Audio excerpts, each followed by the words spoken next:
Hermanos, Dios los bendiga a todos en el nombre del Señor Jesucristo. Con respecto de la congregación de Sardis, ya hemos afirmado que el rastro escritural nos relata que tuvieron muchos problemas por resolver, pero entre estos problemas no figuraba que ellos dudaron de su salvación, ¿ya? De la seguridad de su salvación. Pero también hemos dicho que siendo posible por una mala interpretación de lo escrito en Apocalipsis capítulo 3, versículo 5, y no borraré su nombre del libro de la vida, hemos visto por conveniente enfocarnos en la doctrina de la seguridad de salvación al llegar a los últimos 3 versículos del mensaje a Sardis. Por ello, nació la necesidad de predicar Sardis, aleluya, Dios nos ha salvado. En la primera parte realizamos un estudio temático y recordamos que esta doctrina tiene que ser muy bien custodiada, pues genera en lo personal tranquilidad, paz, gozo en el creyente, y en lo macro debería impulsarnos a ser sumamente agradecidos, y si así mejorar en ayudar a otros seres humanos, sea edificándolos, sea evangelizándolos, sea en apoyo diaconal. También recordamos que Salomón escribió así: el que confía en Jehová será exaltado. Proverbios capítulo 29, versículo 25 en su segunda parte. Pero antes, en la primera parte de este proverbio, se dijo así: el temor del hombre pondrá lazos. Y aplicándolo, dijimos que el miedo de perder la salvación no es una forma correcta de enseñar ni de vivir el evangelio del Señor Jesucristo. Y mucho más, si no hay ni una pizca de apoyo escritural para que la salvación se pierda. En colación a esto, hemos expresado que nosotros, los bautistas, como todo creyente cimentado en la sana doctrina, confiamos plenamente en Dios y en su palabra. Por tanto, si nos esforzamos, es por agradecimiento y amor al Altísimo. Por tanto, si nos esforzamos, es por cariño al creyente y misericordia al incrédulo. Por tanto, si nos esforzamos, es para sentirnos realizados y sabernos benditos en la mano de Dios, no por miedo a perder nuestra salvación, sino para vivir su voluntad en nuestras acciones. Creo que todo estudiante detallista de las Escrituras y quienes se están esforzando en dejarse educar, ya la cuestión ya debería ser sumamente clara. Sintetizo, que no hay ninguna advertencia bíblica que un salvo por la sangre del Señor Jesucristo podría perder su salvación. Sin embargo, como estamos en un perenne conflicto espiritual, no es improbable que de vez en cuando nos asalte la duda sobre nuestra seguridad de salvación. Sin más, hermanos míos, pasemos a la lectura bíblica que antecede al cuerpo de esta segunda parte. Sardis, aleluya, Dios nos ha salvado. Para lo cual busquemos Apocalipsis, capítulo 3, versículo 6. Apocalipsis, capítulo 3, versículo 6.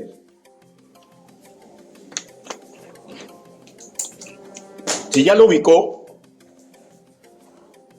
con excepción de los que están delicaditos de salud, pónganse de pie. Apocalipsis, capítulo 3, versículo 6. La palabra del Señor dice así: el que tiene oído, oiga lo que el Espíritu dice a las iglesias. Todos a mi vez a la voz de 3. 1, 2, 3. El que tiene oído, oiga lo que el Espíritu dice a las iglesias. Palabra de Dios. Inclinen su rostro y permítame que lo dirija en una oración congregacional. Bendito Padre Celestial, mis hermanos hoy reunidos y todos los que escucharán este mensaje, Señor, debemos ya saber a cabalidad que no existe hombre digno de predicar ni enseñar su evangelio. Señor, pero hoy usted me está dando la oportunidad. Hable, Señor Yahvé.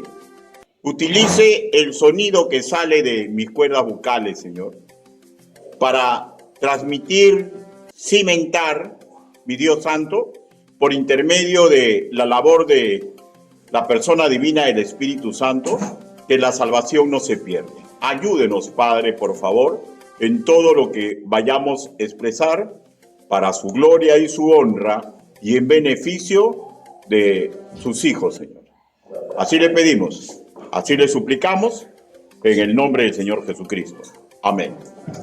Por favor, tomen asiento. Permítame recalcar, ¿ya?, que el sujeto, la persona divina del Espíritu Santo, inspiró la colección que conocemos como la Biblia para darnos buenas noticias. Y son escritos, escuche y grábeselo, ¿ya?, que para nada dan confusión. 1 Corintios capítulo 14, versículo 32. Todo lo contrario, todas y cada una de sus partes son caudal de luz y entendimiento, incluso al más simple entre nosotros. Y eso está sustentado en Salmos capítulo 119, versículo 130. Oigamos, hermanos míos, lo que desea el Señor, que entendamos a plenitud. Para lo cual iniciemos recordando algunas de las palabras tranquilizadoras que ya hemos estudiado. Por ejemplo, que nuestra salvación está segura porque el Padre Celestial que nos la da es mayor que todo, y que el Hijo que hace lo propio, o sea, nos asegura nuestra salvación, tiene la misma capacidad todopoderosa y celestial del Padre. Y no hay poder humano ni angelical que nos puede arrebatar de ninguna de ambas manos divinas. ¿Ya? Leamos Juan capítulo 10, sin perder Apocalipsis, por favor. El Evangelio según nuestro hermano Juan, capítulo 10, versículo 27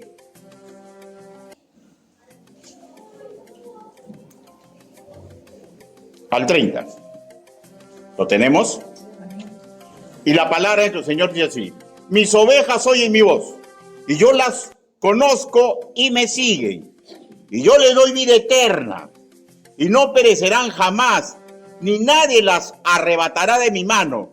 Mi Padre que me las dio es mayor que todos, y nadie las puede arrebatar de la mano de mi Padre. Yo y el Padre uno somos. Yo y el Padre uno somos. ¿Ah? Entonces, acá se sustenta lo que anteriormente he dicho, ¿no? Ahora, del otro integrante de Dios Trino, ¿verdad?, recordemos que la persona divina del Espíritu Santo nos ha sellado. Efesios capítulo 1, versículo del 13 al 14, 2 Corintios capítulo 1, versículo del 21 al 22. Nos ha sellado como garantía de una compra que se realizó mediante, el precio fue la sangre del Señor Jesucristo vertida en la cruz.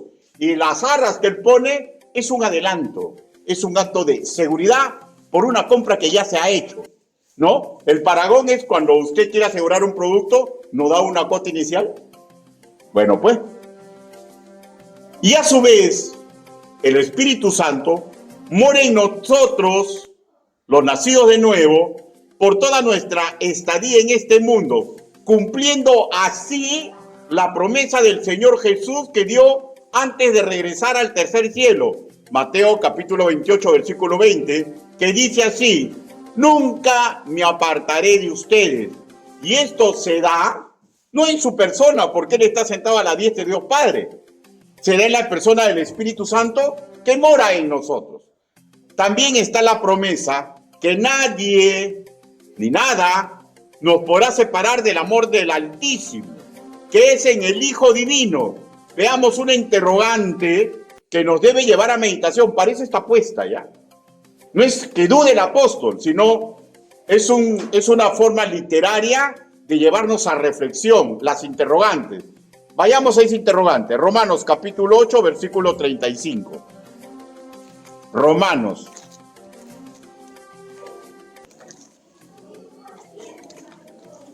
Capítulo 8.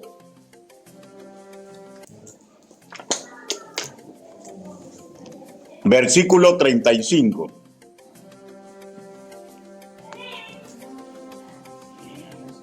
Dice la palabra del Señor. Dice: ¿quién nos separará del amor de Cristo? ¿Tribulación, o angustia, o persecución, o hambre, o desnudez, o peligro, o espada?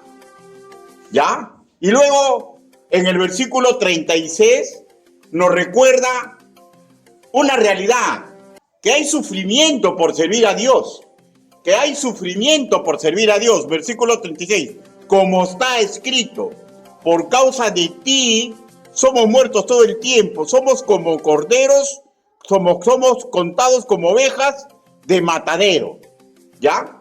Como ovejas en el matadero.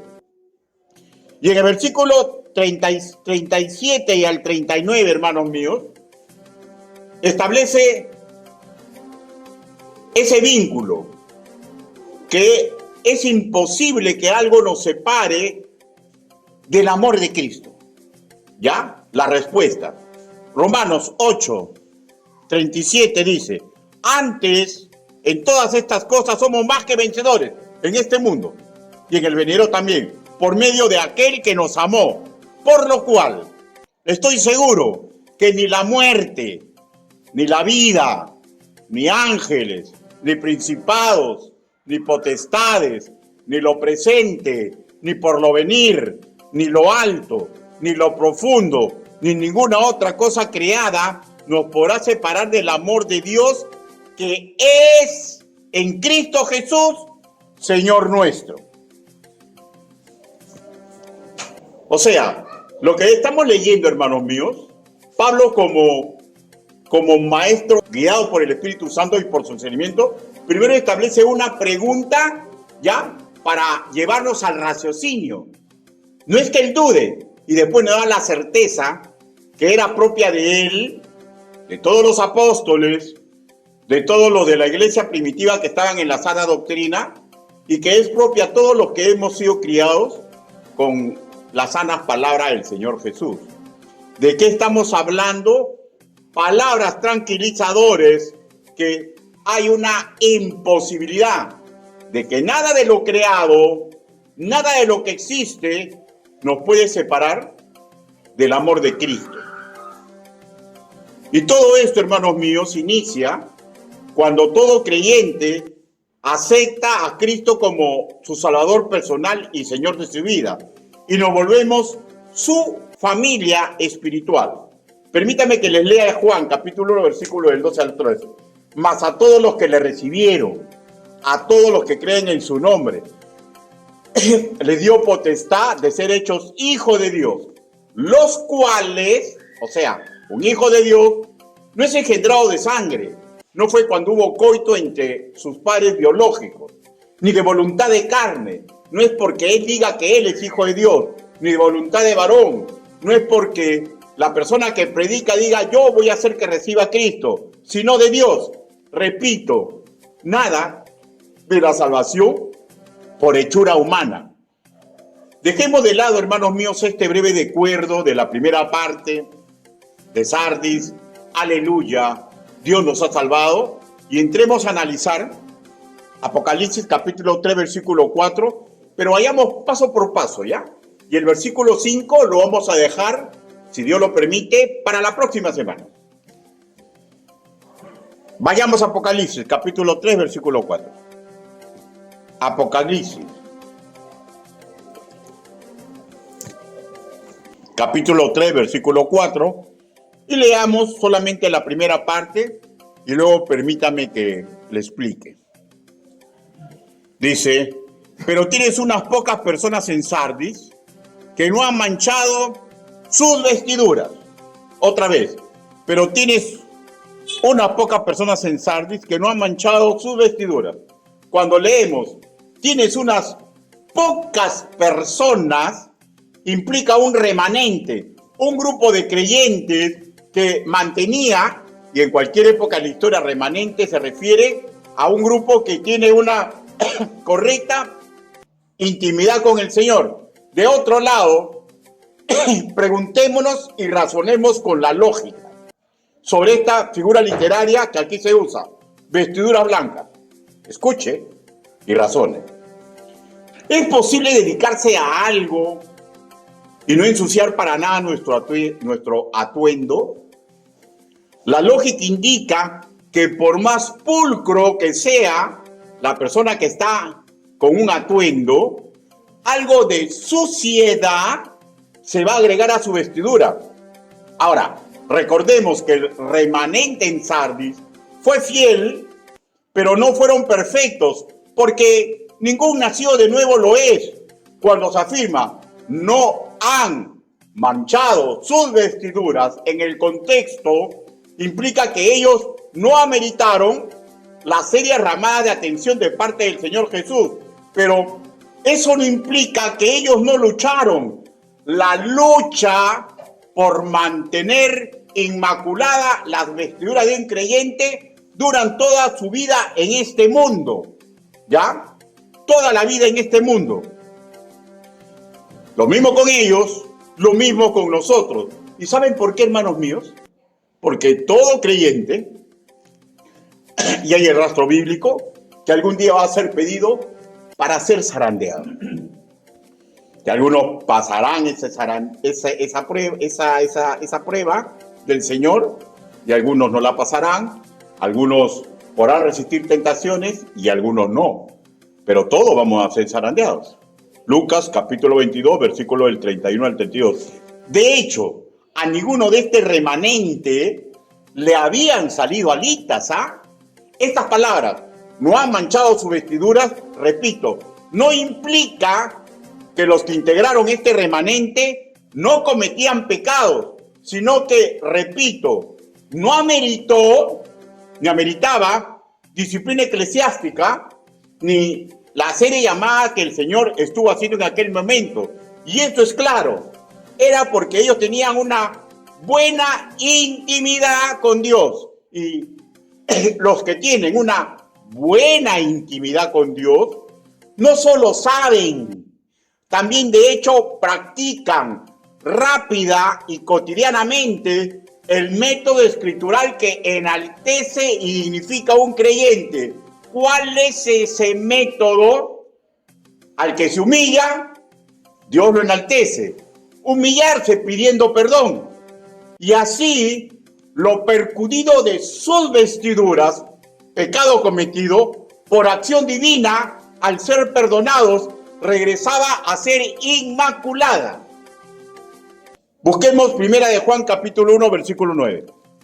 Primera de Juan capítulo 1, versículo 9. Dice, si confesamos nuestros pecados, Él es fiel y justo para perdonar nuestros pecados y limpiarnos de toda maldad.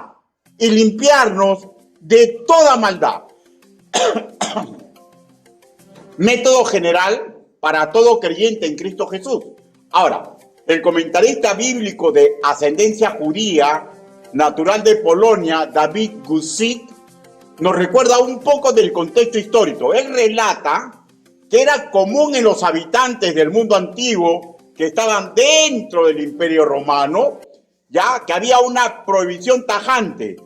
Ninguno de ellos podía acercarse a sus templos a adorar a los dioses paganos cuando sus vestidos tenían mancha y estaban sucios.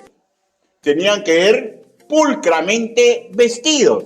Qué interesante, ¿no? Hasta los paganos reconocen que hay que ir a adorar a Dios pulcramente vestidos. Interesante, ¿no? Bueno, y es fin de su comentario. O sea, si detectaban que algo estaba sucio o estaban mal vestidos, simplemente no los dejaban entrar. ¿Ya? Ahora, esta es una analogía imperfecta de lo siguiente. Ellos, adoradores de dioses, tenían que tener físicamente limpias sus vestiduras. Nosotros, los adoradores del Altísimo, tenemos que tener limpios espiritualmente para adorar. O sea, no implica ropa física para nosotros, sino acercarnos a la adoración sin pecados ocultos, o sea, sin pecados sin confesar, porque así, con pecado oculto, no es correcto adorar al Señor. Levítico capítulo 5, versículo 5. Definitivamente, el hacedor da a los santos vestiduras blancas. Vestiduras blancas. Isaías capítulo 1, versículo 18. Antiguo Testamento. Isaías.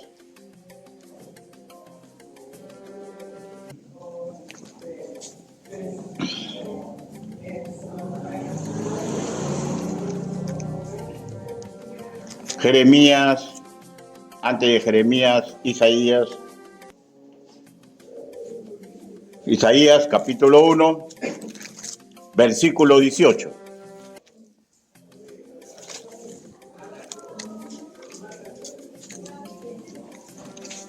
Y luego de Cantaros, ¿no? Isaías capítulo 1, versículo 18. Miren el proceso. Dice, venid luego, dice Jehová, y estemos a cuenta, si vuestros pecados fueren como la grana, como la nieve serán emblanquecidos, si fueran rojos como el carmesí, vendrán a ser como blanca lana. O sea, escúchenme, cada pecado, sea de pensamiento, palabra, obra, omisión, mancha nuestra vida y neutraliza nuestro ministerio.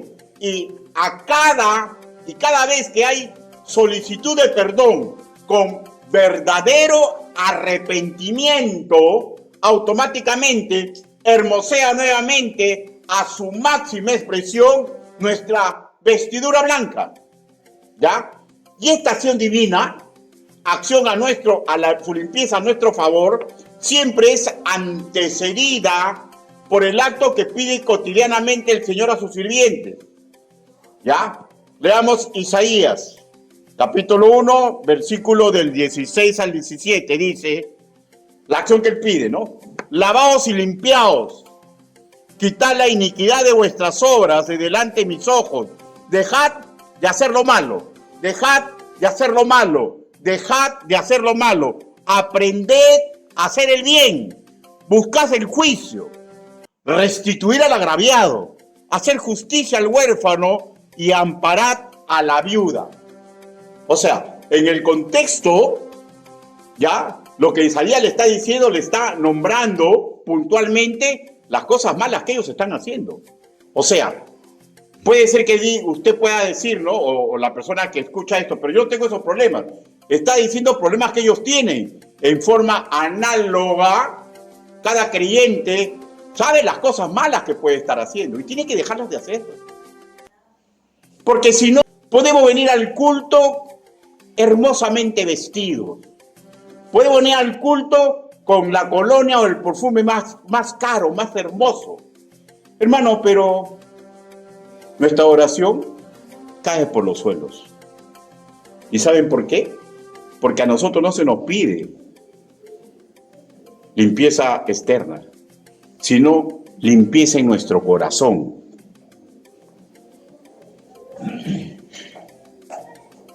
Y a su vez, cada vez que sabemos esto, el Señor no se aburre, porque es perfecto y maravilloso.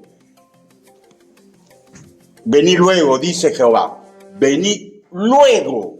O sea, luego significa que antes de adorar, tenemos que hacer lo correcto. O sea, un vestido blanco, santidad, es por acción divina. Y repito, se activa todo el esplendor, sin arruga, sin mancha, ni cosa semejante, nuevamente mediante su misericordia, que es nueva cada día. Lamentaciones capítulo 3, 22 al 23. Y agrego, cuantas veces sea necesaria durante el día. Busquemos Marcos, capítulo 17, versículo del 2 al 3. Marcos, capítulo 17, versículo del 2 al 3. Paso a leer. Allí, delante de ellos, cambió la apariencia de Jesús. Su cara brillaba como el sol y su ropa, ojo con esto, y su hoja se volvió blanca como la luz. En esto vieron a Moisés y a Elías conversando con Jesús. Cuando Jesús se transfiguró, sus vestidos adquirieron un color blanco, imposible de lograr por ningún proceso ideado por el ser humano, por más hábil que sea como lavador, lo que implica que esto no es ni será acción puramente divina cuando ocurra con nosotros. No por poder humano. Por ejemplo, en el tercer cielo, los 24 ancianos alrededor del trono celestial están vestidos con vestiduras blancas. Apocalipsis capítulo 4, versículo 4. Simbolismo de perfección en Cristo. Repito, no por poder humano. No olvidemos, los 24 ancianos simbolizan a la iglesia purificada, transformada, vencedoras, pero en Cristo Jesús. Y no por las obras que nosotros hacemos. Ahora pasemos a explicar el versículo 4, Apocalipsis capítulo 3, versículo 4, en su segunda parte. Dice, y andarán conmigo en vestiduras blancas porque son dignas. Y andarán conmigo en vestiduras blancas porque son dignas. El andarán o caminarán conmigo implica promesa divina futuro. Y sabemos que el Señor cumple todas sus promesas. Salmos capítulo 18, versículo 30. Este verbo, hermanos míos, andarán, está escrito en futuro activo indicativo, ¿ya? Y sugiere una verdad que tendrá seguro cumplimiento. Repito, habla de un futuro. El conmigo expresa intimidad de quien se expresa así. O sea, cuando dice conmigo, significa que hay una intimidad entre el Señor Jesús y los que andarán con Él, que implica condición de discípulo del Señor. Y si así, condición de nacidos de nuevo, y si así, que están sellados en el Espíritu Santo, que es el maestro sobrenatural, ¿ya? De todo creyente. Lo que no se da, hermanos míos, en los que son prosélitos. O sea, en una congregación de nacidos de nuevo, puede haber personas que asisten. Solamente son prosélitos. O sea, no han nacido de nuevo. Puede que anden en las actividades de una congregación. Incluso pueden haber logrado superar los filtros y tener oficialmente membresía terrenal. Y pueden ser incluso muy activistas, sudar la gota gorda, como parece que fue el caso de muchos los de Sardes. Pero esto no forzosamente implica que se es de Cristo Jesús.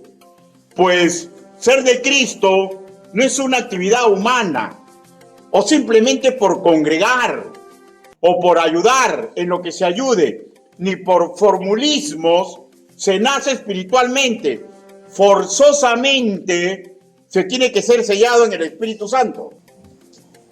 Por otro lado, sabemos que las vestiduras blancas implica santidad que Dios exige, pero que a su vez todo verdadero creyente aún conserva su vieja naturaleza, la que el apóstol Pablo le sacó la siguiente expresión: miserable de mí, ¿quién me librará de este cuerpo de muerte?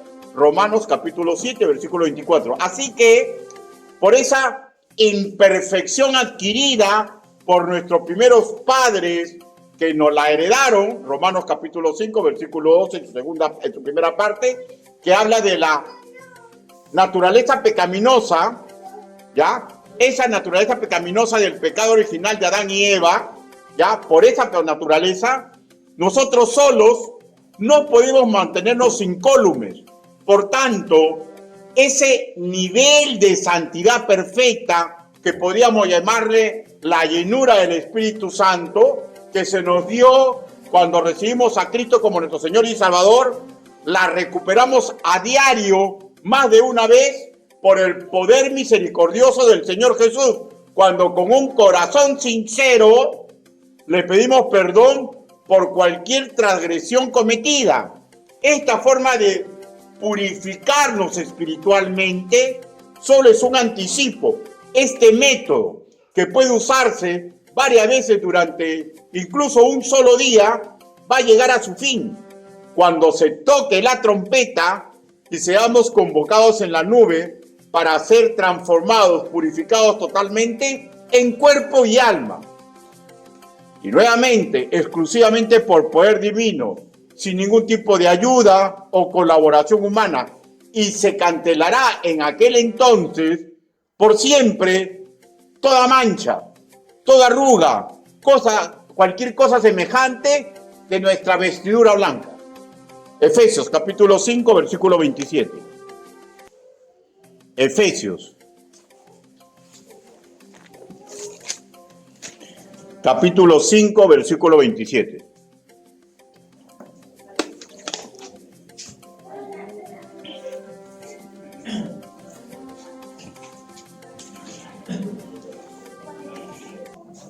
Esta es la promesa final. Dice, ¿lo tenemos, hermanos? A fin de presentársela a sí mismo una iglesia gloriosa, que no tuviese mancha ni arruga, ni cosa semejante, sino que fuere santa y sin mancha. Y sin mancha. Escúcheme, por favor. Voy a recalcar, en este mundo, en este estado de cosas, la intimidad con el Señor no nos hace perfectos, ni da imposibilidad de que pequemos, pero sí implica que adquirimos el discernimiento necesario para detectar el pecado en nuestra vida, ir ante el trono blanco de su gracia a pedir limpieza, como dijo Isaías, del rojo, cualquier pecado, al carmesí, vestiduras inmaculadas, relucientemente blancas. Ya lo hemos leído. Es un trabajo continuo, divino, hasta que dejemos este mundo. Regresemos a Apocalipsis, capítulo 3, versículo 4.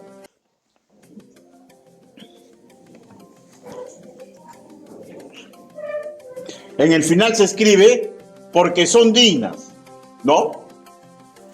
Lo que vemos en nuestra Reina Valera 1960, dignos, es el vocablo asios, que define a alguien que merece algo, que trae alabanza a su vida.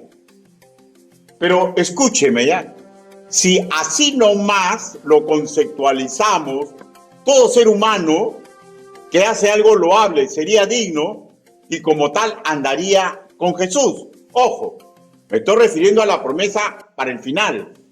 Si ponemos como requisito simplemente hacer algo que implica obedecerle, diríamos que somos dignos por las obras que hacemos. ¿Ah? O sea, por diezmar, por ayudar a los demás evangelizándolos, por ser un buen ciudadano, por ser un buen hijo, por ser un buen padre. ¿Iremos al tercer cielo a la casa del Padre Celestial? El rastro escritural es claro. Si bien todo lo nombrado y cualquier obra humana nos da una dignidad relativa, toda obra humana es imperfecta por muchos motivos. Por ejemplo, solemos mezclar unas de cal y otras de arena. Más adelante lo voy a explicar mediante un estudio de Spurgeon. Ojo, recordemos que la dignidad que relata en Apocalipsis capítulo 3, versículo 4, da como resultado una bendición futura, específicamente la salvación del alma. La pregunta sería, y si así por obras, entonces, ¿para qué murió Cristo? Y si así por obras, ¿para qué murió Cristo? Gálatas, capítulo 2, versículo 21.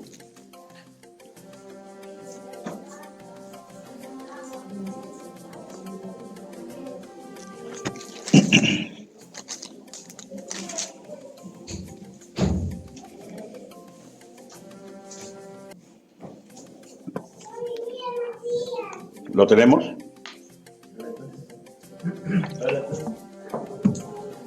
Capítulo 2, versículo 21.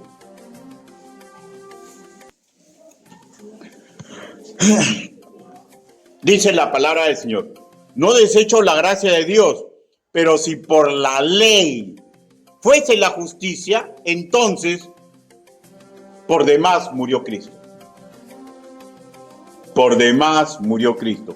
Básicamente la idea de que podemos ser dignos por nuestras obras y por ello se cumpla la promesa de vivir por siempre en el cielo, refleja la idea de que la fe en Cristo, en su sagrado vicario en la cruz del Calvario, es accesoria y no es el eje central de nuestra salvación. Y escúcheme, por favor, todo creyente es salvo y digno por siempre, ¿ya? Por el trabajo que hizo el Señor Jesucristo en la cruz. Y por ese trabajo, en nuestro hoy, podemos caminar santificándonos porque Él es santo. Y porque Él es santo, vamos a entrar en el tercer cielo, porque Él nos regaló nuestra salvación.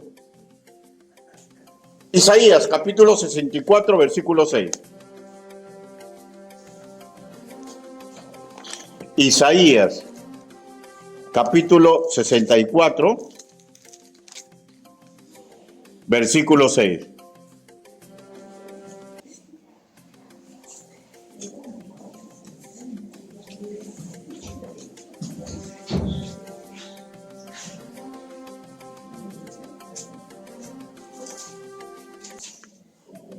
Dice: si bien todos nosotros somos como suciedad, y todas nuestras justicias como trapo de inmundicia, y caímos todos nosotros como la hoja, y nuestras maldades nos llevaron como el viento, nadie hay que invoque tu nombre, que se despierte para apoyarse en ti, por lo cual escondiste de nosotros tu rostro y nos dejaste marchitar en poder de nuestras maldades. Esa es la realidad del ser humano. Toda buena obra, hermanos míos, que usted haga y que yo haga, tiene su parte negativa que termina haciéndolo como trapo de inmundicia y no puede servir para la salvación del alma. Charles Spurgeon, el príncipe entre los predicadores bautistas, se expresó seguramente con dureza, ¿ya? Pero con mucha realidad, los que quieren considerar con simpleza que son justos por sus obras relativas, al expresarse así. Él predicó así: señores, hay pecado en nuestras oraciones. ¿Ya? A veces usted ora, ¿no? Le ha pasado que ora, pero no está muy convencido de que lo que está pidiendo Dios lo va a hacer. Hay pecado en nuestras oraciones. Necesitan ser oradas otra vez. Hay suciedad en las mismas lágrimas que derramamos en penitencia. O sea, a veces usted cae y se llora: me porté mal.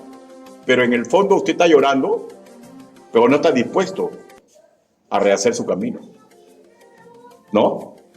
Hay pecado en nuestra misma santidad. Hay incredulidad en nuestra propia fe. Hay odio en nuestro mismo amor. Hay lodo de la serpiente sobre la flor más hermosa de nuestro jardín. Como conversaba con dos damas hoy día, pues, en el discipulado, ¿no? Y le decía, pues, ¿no? Cuando usted hace un bien a una persona, ¿usted por qué lo hace? Mire, si usted está bien discipulado, escúcheme lo que le voy a decir, ¿ya? Y usted sabe que no estoy mintiendo. Usted lo va a hacer porque se da cuenta que es un mandato de Dios y así tiene que comportarse. Pues después que usted le hace un bien a una persona, hay algo en nuestro intelecto, en nuestra naturaleza, que va a esperar recibir algo. O sea, es algo natural, porque a ninguno nos ha salido alas, pues. O sea, yo hago lo bien, hago lo correcto, ¿ya? Porque así me manda Dios y porque pone ese sentir. Pero en algún momento mi naturaleza pecaminosa, ¿ya? Me hace pensar que algo yo merezco por lo que he hecho. ¿Y saben qué? La verdad, yo no merezco nada. Porque si yo he cambiado, si yo hago el bien, es porque Cristo se fijó en mí. ¿Se dan cuenta lo que dice Spurgeon? Es la verdad, hermanos míos. ¿Ya? De otro lado, yendo al otro extremo, un incrédulo, un prosélito, un ser humano, por más buena gente que sea, por más buen padre, buen hijo, excelente ciudadano que sea, no puede cambiar solo su vestidura, su esencia. No puede, hermanos míos. No puede. Si usted pretende ganarse su salvación por sus obras, hermanos míos, la Biblia dice claramente y da analogía, ¿ya? Busque Jeremías, capítulo 13, versículo 23. Estamos en Isaías, por ahí nomás, un poquito más adelante, Jeremías, capítulo 13. 13, versículo 23.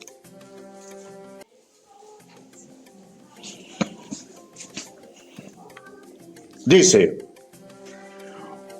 ¿mudará el etíope su piel y el leopardo sus manchas? ¿Puede una persona, por más buena gente, cambiar su esencia? Por eso es que hay muchas personas que muchas veces fallan, pues. Porque la esencia no se puede cambiar. Ahora, si hay personas que piensan que la salvación la pueden lograr por sus obras, hermanos míos. Si hay personas que piensan por pertenecer oficialmente a una iglesia, hermanos, se van a dar con un tremendo despertar. Con un tremendo despertar. Terrible. Cuando despertemos, ¿no? Y le digamos, Señor, en tu nombre yo prediqué. En tu nombre yo eché demonios. Y cuando voltee y a eso le diga, apártense de mí, hacedores de maldad. No es malo Dios, sino que a todo ser humano se le ha dado la oportunidad. Todo lo que tenemos la capacidad cognitiva, podemos recibirlo.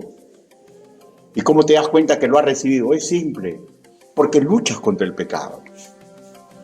Porque intentas cimentarte en el Señor.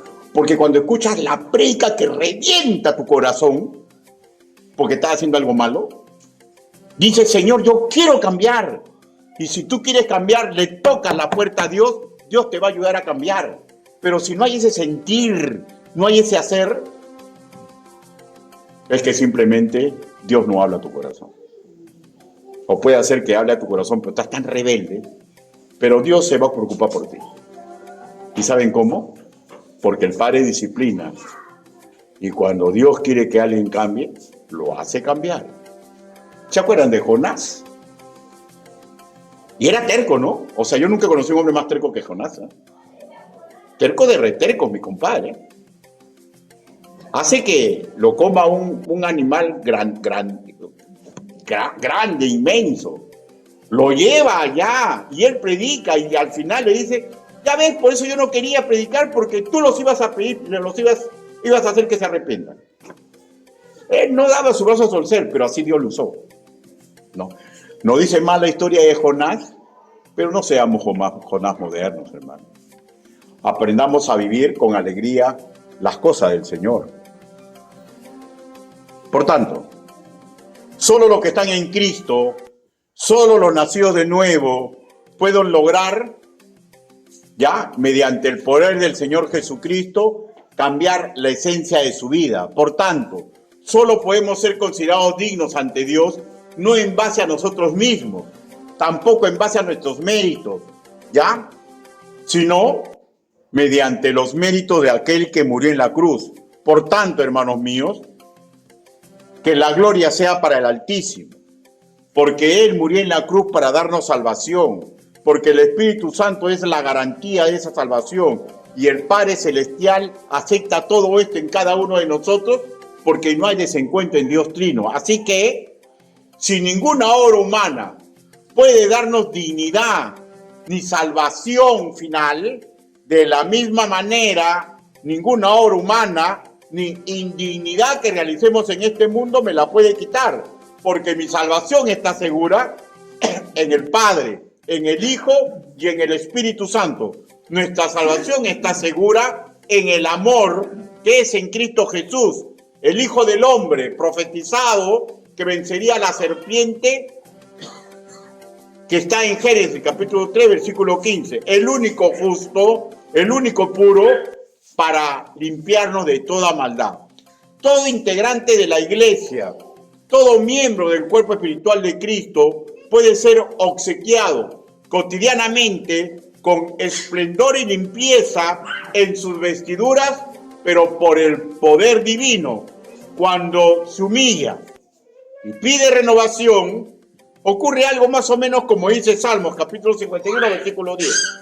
Crea en mí, oh Señor, un corazón limpio y renueva un espíritu recto dentro de mí. Regresemos a Apocalipsis, ya casi por terminar. Capítulo 3, versículo 4, en su segunda parte. Dice, porque son dignas, con que cierra el versículo, ¿no? No refiere directamente los méritos de las obras, porque por las obras, repito, solamente hay una dignidad relativa. Nuestra dignidad se sustenta en la obra completa del Señor Jesucristo en la cruz, porque incluso las obras buenas que yo hago es porque Él pone mi sentir y impulsa mi hacer. Filipenses capítulo 2, versículo 13. Por intermedio del Altísimo venceremos. Romanos capítulo 8, versículo 37. De hecho, hermanos míos, en aquel entonces los ya salvos de Sardis, que no habían manchado sus vestiduras, implicaba que se estaban esforzando, ¿ya? Y cuando se daban cuenta que metían la pata, inmediatamente corrían al Señor, ¿ya? Y eran limpios de toda maldad. El método para volver nuestra vestidura blanca es sumamente puro, perfecto y eficaz. Y esto generalmente, ¿saben quiénes lo logran? Los que tienen buena intimidad con Dios. Conclusiones.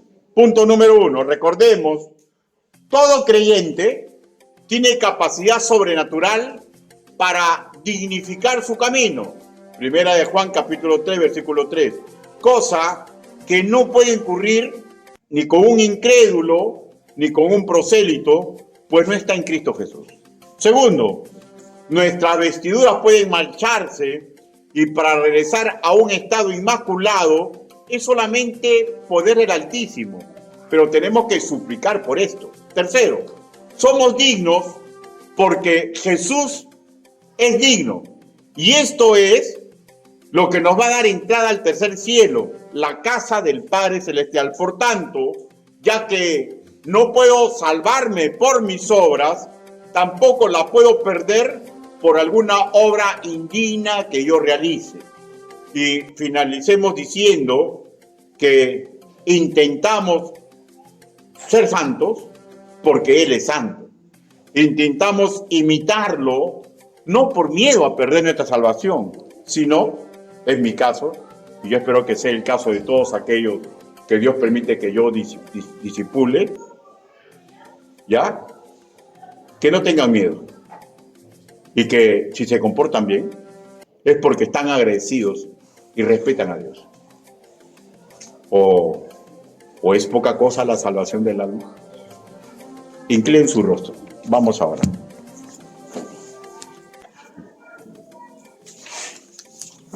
Bendito Padre Celestial, gracias Señor, porque mediante su palabra comprendemos con suma claridad que somos dignos porque usted es digno, que la dignidad relativa que realizamos por nuestras obras, Señor, es por el sentir que usted ha puesto en nosotros, mi Dios, y que usted prepara a todo ser humano, Señor, para que llegado su momento pueda elegirlo usted. Ayúdenos, Padre. Señor, sabemos con suma claridad, porque no hay rastro escritural, que los de Sardes tuvieron, Señor, este dilema de que podían perder su salvación. Pero estas palabras que están ahí, que han sido tergiversadas por muchas personas, Señor, nos ayudan para enseñar lo correcto, porque todo creyente, Señor, y es su voluntad, que tengamos paz en el corazón, que tengamos gozo, Señor, y que ese gozo y esa paz en el corazón, por las maravillas que usted hace con nosotros, nos impulse, Señor, para ayudar a otros, para evangelizarlos, para edificarlos y para diaconalmente ayudarlos. Ayude a nuestra congregación, Señor, ayúdenos, Señor. Así le pedimos, así le suplicamos, en el nombre bendito, precioso y poderoso del Señor Jesucristo. Amén. Dios lo bendiga, hermano.